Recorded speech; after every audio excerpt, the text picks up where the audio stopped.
प्रदर्शन करें। Sir, NDA की भी एक बैठक होती है, एनडीए संसदीय दल की बैठक, और इसमें प्रधानमंत्री नरेंद्र मोदी पहली बार दो बड़े मुद्दों पर बोलते हैं, जिसका जिक्र हम शुरुआत से कर रहे हैं। पहला मुद्दा जो पेपर लीक का है, दूसरा मुद्दा जो किसानों का है। इसमें वो दो बातें कहते हैं, एक तरफ की पेपर लीक मामले में राजनीति नहीं होनी चाहिए, जो भी दोषी है उसे सजा जरूर दिलवाई जाएगी। दूसरी तरफ जो किसान जिस एग्रीमेंट को रद्द कराने की मांग कर रहे हैं, उसमें फायदा प्रधानमंत्री ढूंढ रहे हैं। कैसे देखते हैं दोनों ही मुद्दों पर दोनों ही चेहरों को वो नकारते हुए नजर आते हैं। पहली बात तो यह है कि उत्तर प्रदेश में चुनाव है और इस बात को लेकर भी बीजेपी समेत तमाम जो एनडीए कुनबा है वो पशोपेश में पड़ा हुआ है कि क्या कुछ और कैसे किया जाए। रणनीति भी कहीं ना कहीं बनती हुई दिखाई पड़ती है। ऐसे में दो तीन मुद्दे बड़े हैं। तो आपने किसान का जो मुद्दा उसका जिक्र किया, साथ में जो नीट वाला मुद्दा है उसको लेकर बात हो रही है। और साथ में अगर देखेंगे तो उत्तर प्रदेश में अयोध्या में राम मंदिर में जिस तरीके से चढ़ावा चोरी की घटना सामने आई है, उसमें कई लोग हिरासत में भी हैं,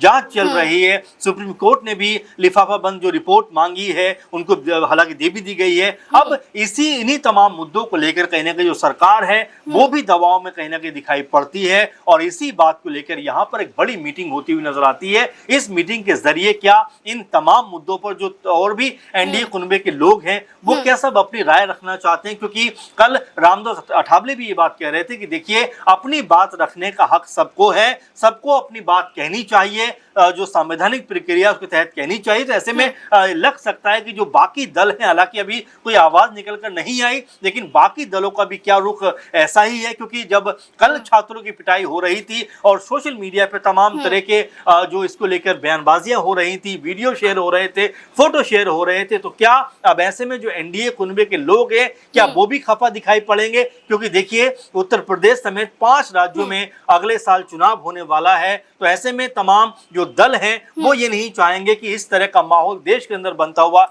अच्छा सर, ये जो प्रधानमंत्री कहते हैं कि पेपर लीक में राजनीति नहीं होनी चाहिए, तो क्या जो जंतर मंतर पर जो स्टूडेंट बैठे हुए वो राजनीति कर रहे हैं? देखिए एक बात तो ये है कि स्पष्ट हो जाती है कि यहाँ पर 20-22 दिन से सोनम वांगचुक जी के साथ में और भी तमाम छात्र जो आंदोलन कर रहे थे, अनशन कर रहे थे। अगर सरकार को इतनी चिंता थी, जाहिर बात है राजनीति नहीं होनी चाहिए इन मुद्दों के ऊपर, लेकिन अगर सरकार को वाकई इन चीजों के ऊपर संज्ञान लेना था, इन चीजों के ऊपर विचार करना था, तो 20-22 दिन उन्होंने सोनम वांगचुक से मुलाकात क्यों नहीं की, भूख हड़ताल को खत्म करने का प्रयास क्यों नहीं किया? और देखिए अभी भी भूख हड़ताल पे हैं। तो ये सबसे बड़ा प्रश्न बन जाता है कि यहाँ पर जो सरकार है वो अपने आप में दबाव में है। और मुझे अभी भी याद आता है कि जयंत चौधरी जो युवा लीडर हैं, एक अलग तरह की राजनीति करने के लिए जाने जाते हैं। आपको याद होगा कि जब सड़क पे नमाज पढ़ने की बात आई थी, उन्होंने किस तरह का स्टेटमेंट दिया था। चिराग पासवान एक अलग तरह की राजनीति के लिए जाने जाते हैं, उन्होंने भी कहा था कि हिंदू मुस्लिम की बात छोड़िए, अब विकास की बात करिए।